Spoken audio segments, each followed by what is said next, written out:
everyone in the room, we're going to be starting momentarily. I'd ask that if you have a mobile phone, that you put it on silent or vibrate. We're going to get Elon seated, and once he's seated, the show begins with a short video. Okay? And then I'm going to introduce him. He's going to make some opening remarks, and then we'll take questions in the room. And then I'm going to bounce to questions on the phone. I'm going to try to do it in groups of three people in the room, 3 people on the phone. And we've got 30 minutes, but if the questions are good, which I'm sure they will be, it may be longer than 30 minutes. But thank you all for your patience today and throughout this campaign. It's been a privilege to work with you. Thank you, John. You and your team will Spirit. You guys here? Will you turn it on?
Good evening and welcome to the post-launch news conference for the SpaceX Falcon Heavy test flight. I'm John Taylor, Director of Communications for SpaceX. Joining us to provide a status on the mission, Elon Musk, SpaceX CEO and lead designer. Elon? Hi, Rob. So yeah, I'm really excited about today. I'm really proud of the SpaceX team.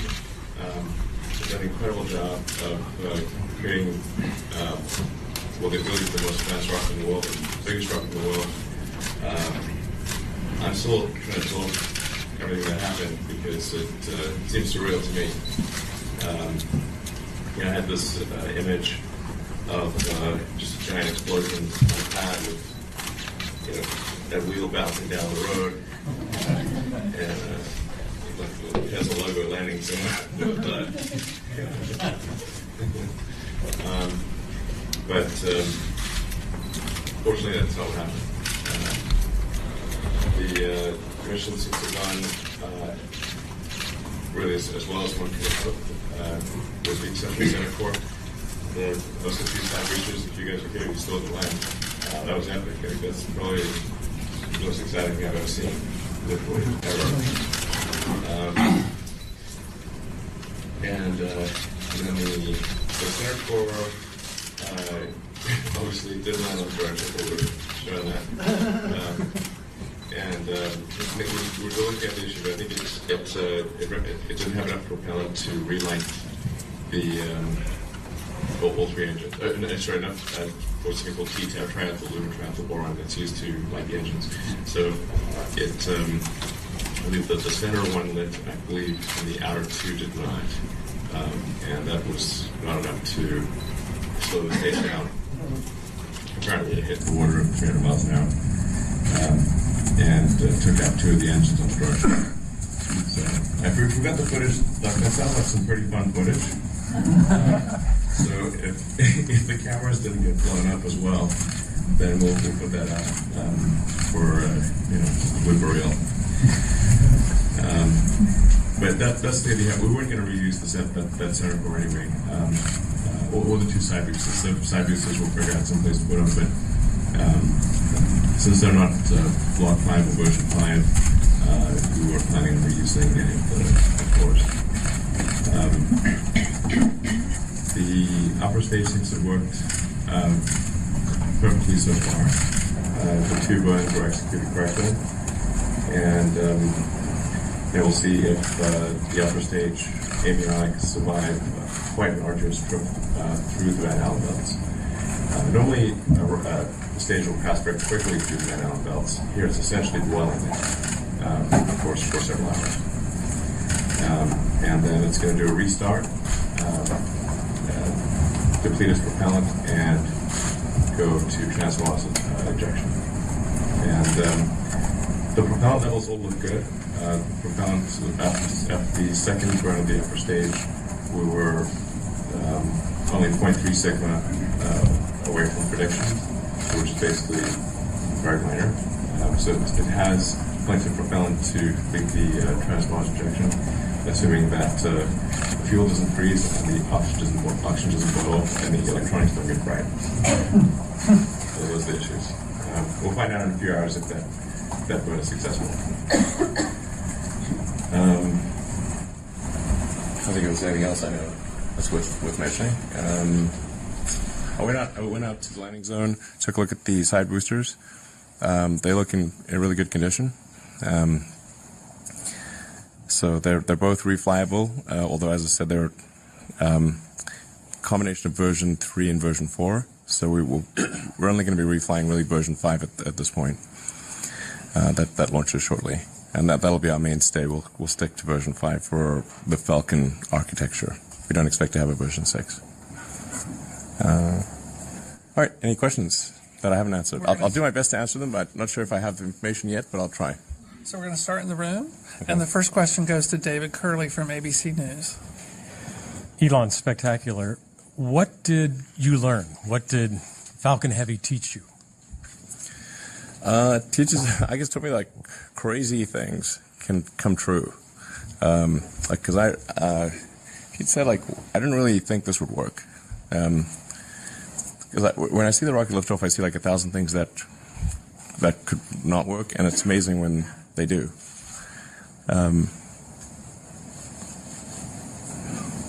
And I was really seeing the two boosters land synchronized, really just like the simulation. It makes me think that could be quite a scalable approach. You could imagine large numbers of those just coming in, landing, taking off, landing, doing many flights per day. So I think it gives me a lot of faith for our next architecture, the sort of the interplanetary spaceship. You have different names for it, but BFR is kind of the code name.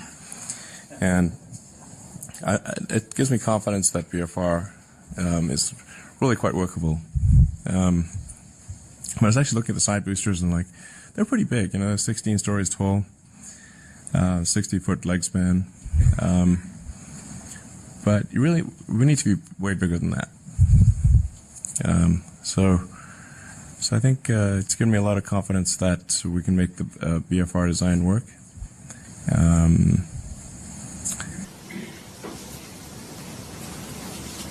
Yeah, it's. I mean, I have tremendous confidence, obviously, in the SpaceX team. So I think we can really do this a lot, and keep advancing the technology to achieve full and rapid reusability, which would have a profound effect on the future. And one of the interesting things about, say, Falcon Heavy versus Falcon 9 is that Falcon Heavy has the same level of expendability as Falcon 9. So if you look at, say, the price of Falcon 9 is $60 million, Falcon Heavy is 90, even though it's got 3 times as much capability. Because in both cases, the only thing that's expended is the upper stage. We're going to start recovering the fairings, the big nose cone. We're going to recover that, recover the boosters. And so there's really, the cost difference really between a Falcon 9 and a Falcon Heavy is minor. The next question from Marcia Dunn at Associated Press. Marcia Dunn, AP.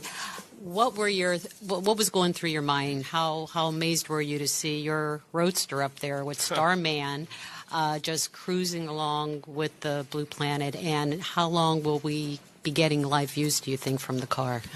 Well, I think it looks so ridiculous and impossible.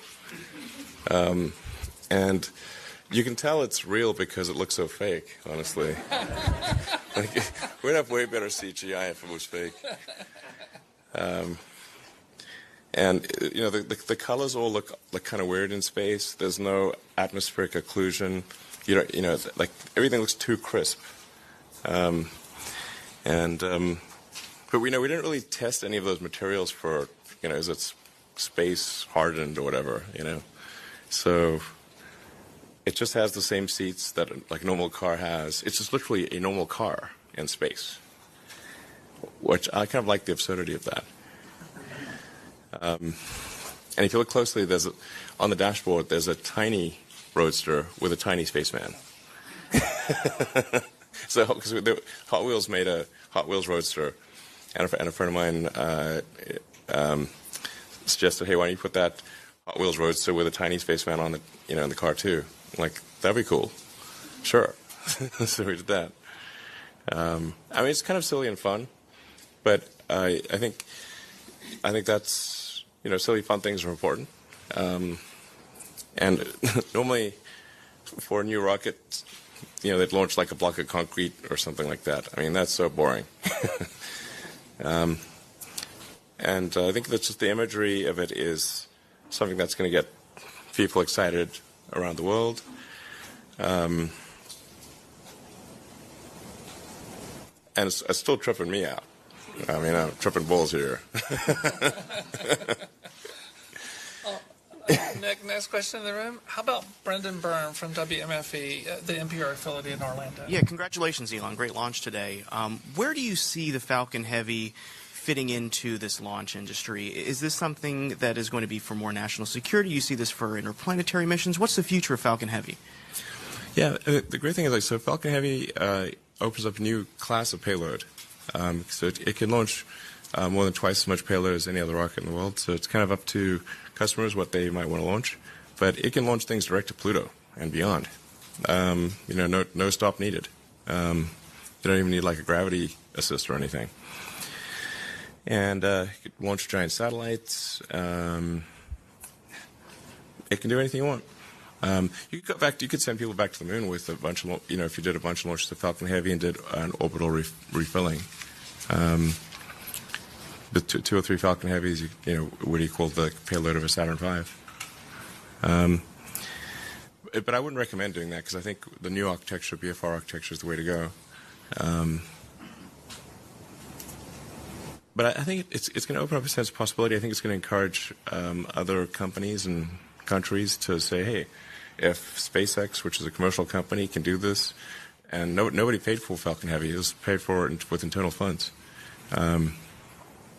then they could do it too. So I think it's going to encourage other countries and companies to raise their sights and say, hey, we can do bigger and better, which is great. We want a new space race. races are exciting. How about one more in the room? How about Daryl Neal from the Fox affiliate here in Orlando? Mr. Musk, kind of talk us through your thought process as you were watching the launch. You said you were incredibly concerned about it. You just wanted to clear the pad because it kind of set expectations low. So talk me through as you were watching it. Yeah, I think this is true of anyone who's involved in closely in the design of something. You know all the ways that can fail, and that's like the sort of mental checklist that's scrolling through your mind. Is all the things that can break. I mean, there's thousands of things that can go wrong, and everything has to go right once the rocket lifts off. There's no opportunity to do a recall or upload a software fix or anything like that. It's either pass and grade is 100%, at least for the ascent phase. And I've seen rockets blow up so many different ways. So, it's a big relief when it actually works. One more question in the room. And then I bet the first, when they first, whoever's when they were first launched like a 747 or DC-3 or something like that, I bet the chief engineer was like, I can't believe that thing's flying. One more in the room, and then we'll go to the phone. How about Irene Klotz from Aviation Week? Irene? We need to have you on mic first for the folks on the phone to hear. Thanks. I can hold it. Okay. Thanks. Irene Klotz with Aviation Week. Congratulations. Can you talk to us a little bit about what needs to happen to certify Falcon Heavy for the national security missions, how far along you are in that process, and how many flights you might need to do, and also if you're able to say anything about how much your SpaceX's investment to get to the rocket to this point. Thanks. I think we only need. I think there's. It depends on which national security mission that we'd need to. How many flights depends on which mission. But we have a number of commercial customers for Falcon Heavy. So I think I really don't think it's going to be in any way an impediment to acceptance of national security missions. Because we'll be doing several Falcon Heavy missions, flights per year. So let's say if there's a big national security satellite that's due for launch in 3 or 4 years, and we probably have like a dozen or more launches done by then. So it won't really. I don't think there'll be a launch number that's an inhibitor on national security stuff. So and then we've got the STP mission that's coming up, which is another test mission that'll go on where everything's on Block 5, version 5 of the rocket. And then we'll be launching version 5 or Block 5 single stick in a couple months. So I think it's hopefully smooth sailing for qualification for national security missions. Our investment to date, probably a lot more than I'd like to admit. We try to cancel the Falcon Heavy program 3 times at SpaceX because it's like, man, this is way harder than we thought. Because the initial idea was just like, you stick on two first stages of side boosters. How hard can it be? It's like it's way hard. We had to redesign the center core completely. We had to redesign the grid fins because it's a long story. But if you've got a nose cone on the end of at the end of the booster instead of a cylinder, you lose control authority.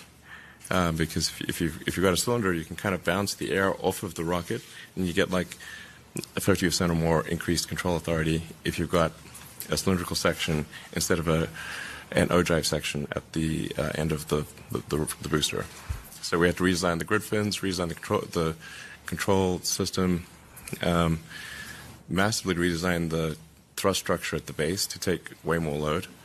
That center booster's got to deal with over 1 million pounds of load coming in combined from the side boosters. So it ends up being heavier. So the center core is basically a complete redesign. And even the side boosters, there's a pretty large number of parts that change. And then the launch site itself needs to change a lot. I'm guessing our total investment is over $500 million. Probably more. Yeah. I'd like to take some questions from the phone. I think the first one up is Dan Vergano from BuzzFeed News. Is that right? That's right.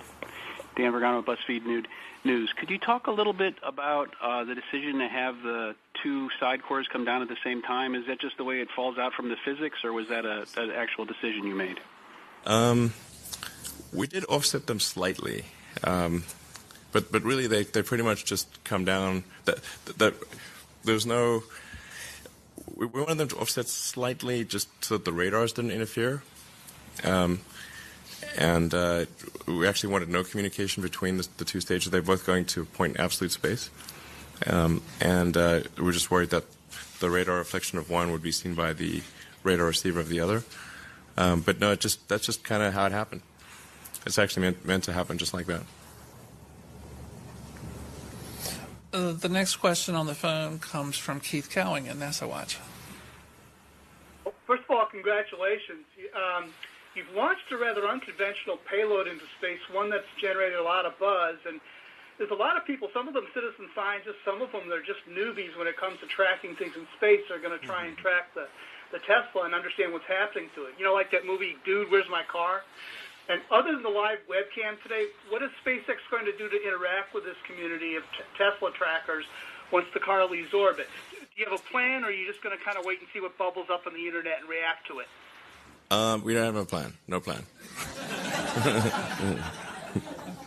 The battery is going to last about 12 hours from launch, roughly.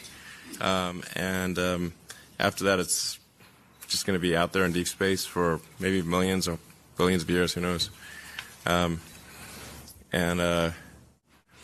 Yeah, maybe discovered by some future alien race, thinking, what the heck, what were these guys doing? Did they worship this car? Why do they have a little car in the car? That'll really confuse them. I'm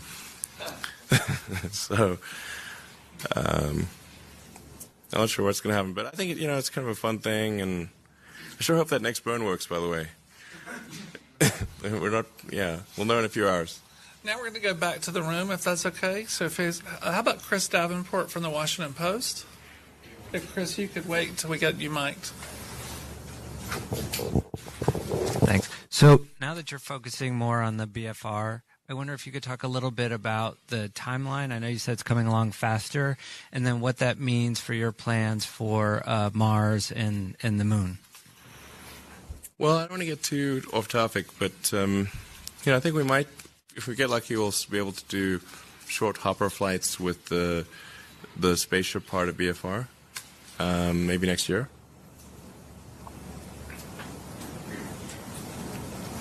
All right, one more in the room. Let's see, how about Bill Harwood from CBS? Thanks, Bill Harwood, CBS. Elon, Pound residual sigma, which is like the key. It's a decently long burn though, maybe a minute or so, and that'll be in a few hours, hopefully. I actually don't have the latest telemetry because I was just out at the landing zone and haven't been back to launch control since going to landing zone, so I don't have the latest information on the status of the upper stage. Tom Costello from NBC News, please. Right here on the front row, blue jacket. Well, congratulations again. I wanted to follow up on Chris's question because Chris asked you what's your timeline potentially to go to the Moon or Mars, and you said, did you say as soon as next year? Can you quantify that? Then I had my real question. I'm just doing Chris's work here. Sure, yeah. But yeah. Well, by hopper tests, I mean kind of like we had the Grasshopper program for Falcon 9, where we just had the rocket take off and land in Texas, at our Texas test site. So that would be, we'll either do that at our South Texas launch site near Brownsville, or do ship to ship. We're not sure yet whether ship to ship or Brownsville, but most likely it's going to happen at our Brownsville location because we've got a lot of land with nobody around. So if it blows up, it's cool. But by hopper test, I mean it'll go up several miles and then come down. The ship is capable of a single stage to orbit if you fully load the tanks. So we'll do flights of increasing complexity. We really want to test the heat shield material. Something we'll fly out, turn around, accelerate back real hard, and come in hot to test the heat shield. Because we want to have a highly reusable heat shield that's capable of absorbing the heat from interplanetary entry velocities. So it's really tricky. The potential to go to Moon or Mars? What's your timeline there? Yeah. So there are a lot of uncertainties on this program, but it is going to be our focus after. Now we're almost done with Falcon 9 and Falcon Heavy. We're going to level off, as I said, at Block 5 of version 5. So there won't be any more major versions of Falcon 9 or Falcon Heavy. Dragon is also going to level off at Dragon version 2. There might be point releases, 5.1 or Dragon 2.1 or something like that. But most of our engineering resources will be dedicated to VFR, and so I think that will make things go quite quickly. The ship part is by far the hardest because that's going to come in from supraorbital velocities like Mars transfer velocities, Moon transfer velocities. These are way harder than coming in from Earth orbit. There's some of the heating things that scale to the 8th power, which I didn't realize there's anything that scales to the 8th power. But it turns out certain elements of re-entry heating scale to the 8th. So just testing that ship out is the real tricky part. The booster, I think, I don't want to get complacent, but I think we understand reusable boosters. Reusable spaceships that can land propulsively, that's harder. So we're starting with the hard part first. I don't know, I think it's conceivable that we do our first test flight in 3 or 4 years of a full up orbital test flight, including the booster. Oh no, we'd go to Earth orbit first, but it would be capable of going to the Moon shortly thereafter. It's designed to do that.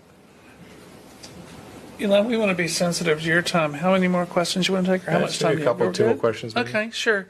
There is a gentleman who came from our Reddit community that I wanted to definitely call on, and I don't know your Reddit handle, and I don't want to say your name. So you can introduce yourself with your name or your handle.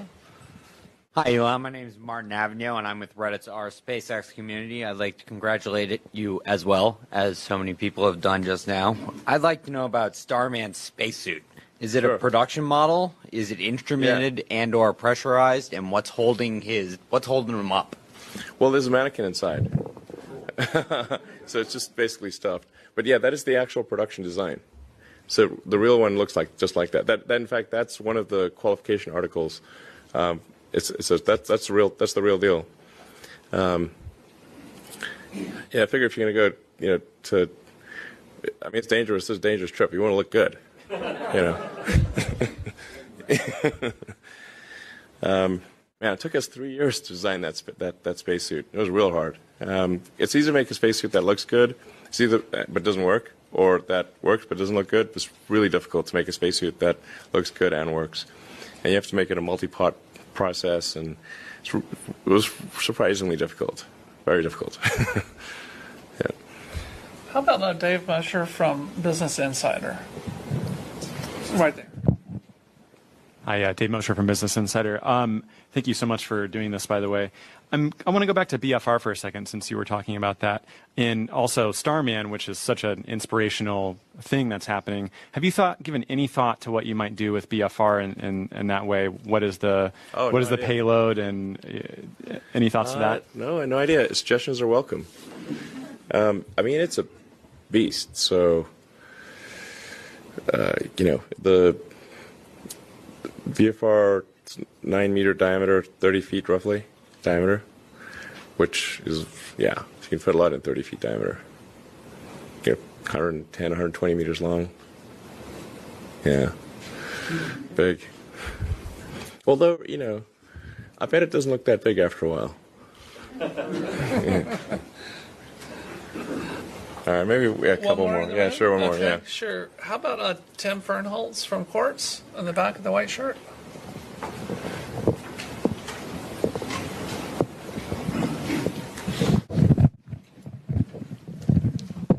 Hi, Elon. Thanks again for doing this. Two questions for you. One just about fairing recovery. Just curious how SpaceX is coming with that. And two, Jeff Bezos just responded to your tweet congratulating you on your launch today. You just mentioned a minute ago that we need a new space race. I'm just curious if you see yourself in a race with Blue Origin. What was the first part of the question? Checking in on fairing recovery. Yeah.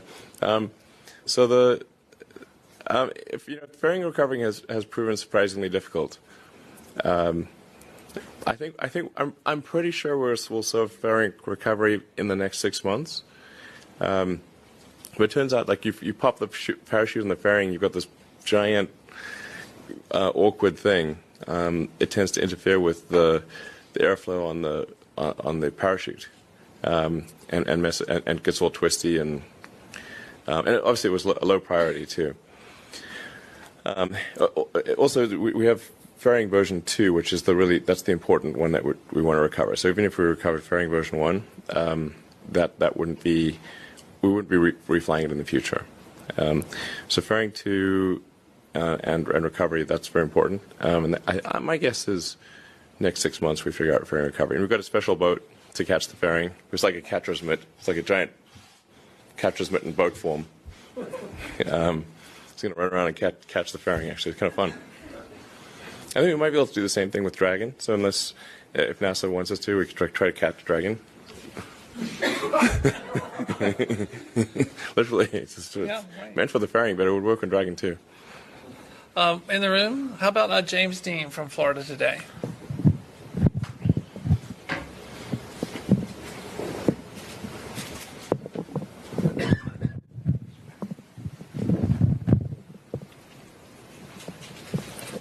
Thanks so much, Elon. James Dean, Florida Today. Speaking of those Dragons, could you give us a status on commercial crew and when we might realistically see an astronaut just getting to low Earth orbit, much less the Moon or Mars?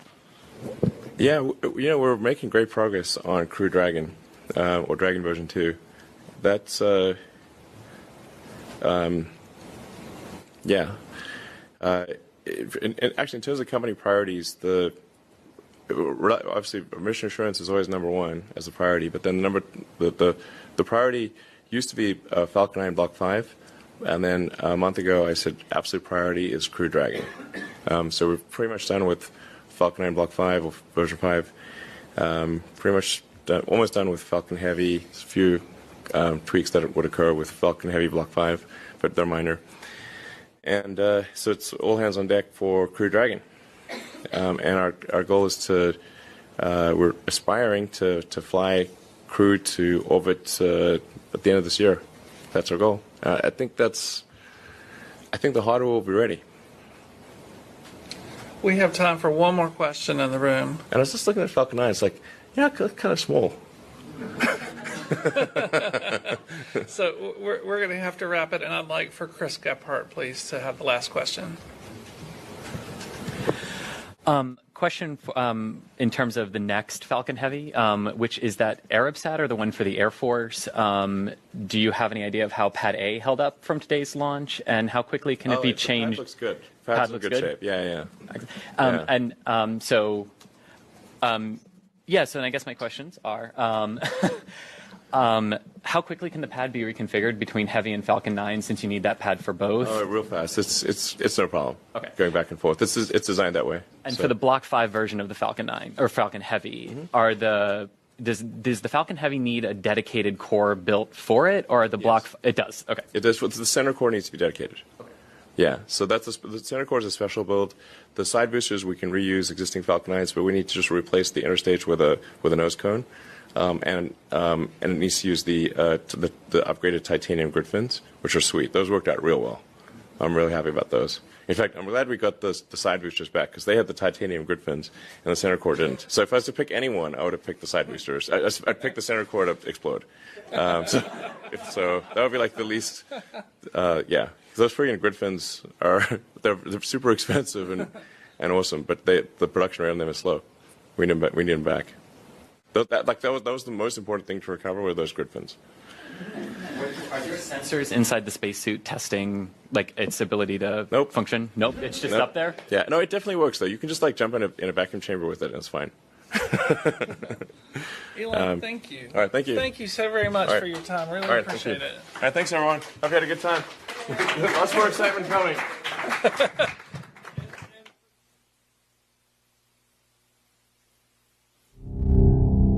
As well, then we'll put that out for Blue Boreal. But that's the idea. We weren't going to reuse that center core anyway, or the two side boosters. The side boosters we'll figure out someplace to put them, but since they're not Block 5 or version 5, we weren't planning on reusing any of the cores. The upper stage things have worked perfectly so far. The two burns were executed correctly, and they will see if the upper stage avionics survive quite an arduous trip through the Van Allen belts. Normally, a stage will pass very quickly through the Van Allen belts. Here, it's essentially dwelling there for several hours, and then it's going to do a restart, deplete its propellant, and go to transmosset injection. And the propellant levels all look good. Propellant at the second run of the upper stage, we were only 0.3 sigma away from prediction, which is basically very minor. So it has plenty of propellant to complete the transmosset injection, assuming that the fuel doesn't freeze and the oxygen doesn't boil and the electronics don't get fried. So those are the issues. We'll find out in a few hours if that burn is successful. I don't think there's anything else I know that's worth mentioning. I went out to the landing zone, took a look at the side boosters. They look in really good condition. So they're both reflyable, although as I said, they're combination of version 3 and version 4. So we're only going to be reflying really version 5 at this point. That launches shortly, and that'll be our mainstay. We'll stick to version 5 for the Falcon architecture. We don't expect to have a version 6. All right, any questions that I haven't answered? I'll do my best to answer them, but I'm not sure if I have the information yet, but I'll try. So we're going to start in the room, and the first question goes to David Curley from ABC News. Elon, spectacular. What did you learn? What did Falcon Heavy teach you? Teaches, I guess, told me like crazy things can come true. Because he said like I didn't really think this would work. Because when I see the rocket lift off, I see like 1,000 things that could not work, and it's amazing when they do.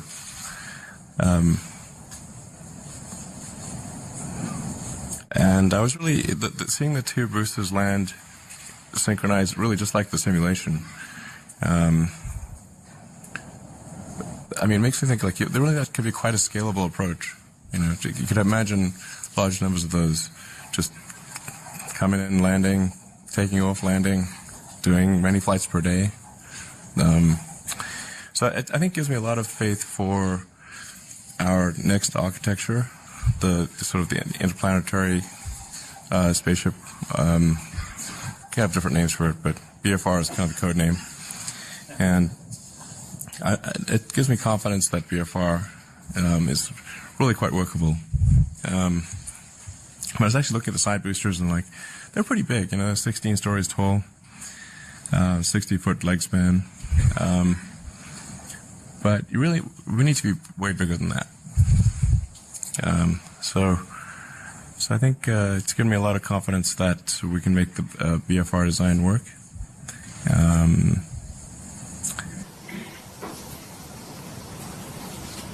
Yeah, it's. I have tremendous confidence, obviously, in the SpaceX team.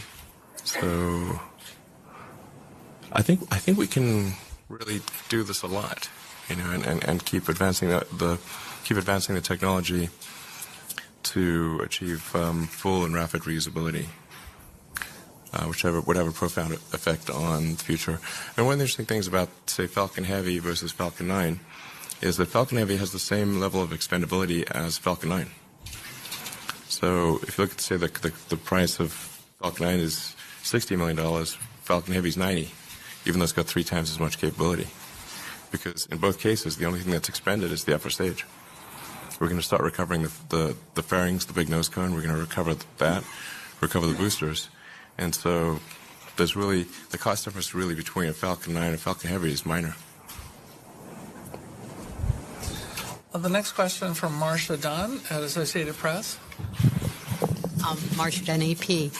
What was going through your mind? How amazed were you to see your roadster up there with Starman just cruising along with the Blue Planet? And how long will we be getting live views, do you think, from the car? Well, I think it looks so ridiculous and impossible.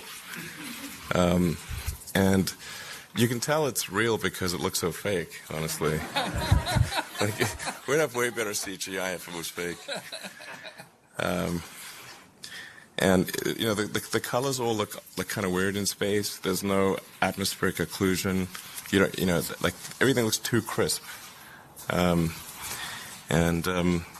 we didn't really test any of those materials for, is it space hardened or whatever, So it just has the same seats that a normal car has. It's just literally a normal car in space, which I kind of like the absurdity of that.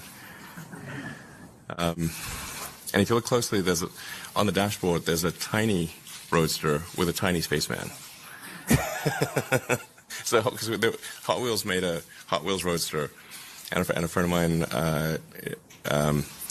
suggested, hey, why don't you put that Hot Wheels roadster with a tiny spaceman on in the car too?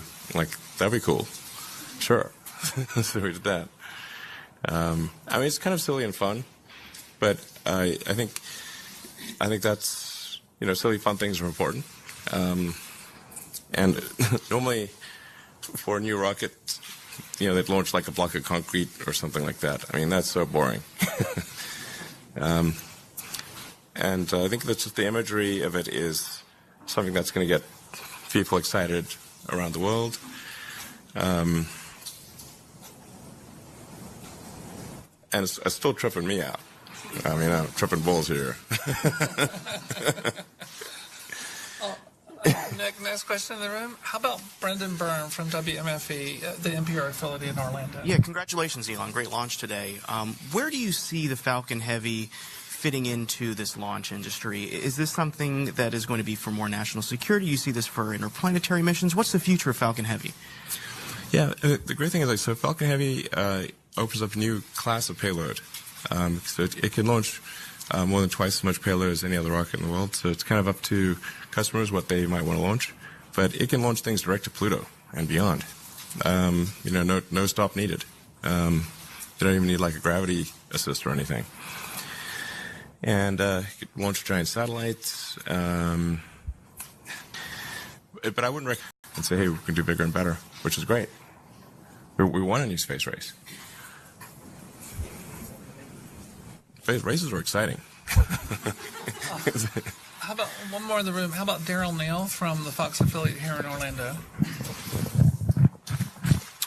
Mr. Mr. Musk, kind of talk us through your thought process as you were watching the launch. You said you were incredibly concerned about it. Just you just wanted to clear the pad because it kind of set expectations low. So talk me through as you were watching it. Yeah, I think this was true of anyone who's involved in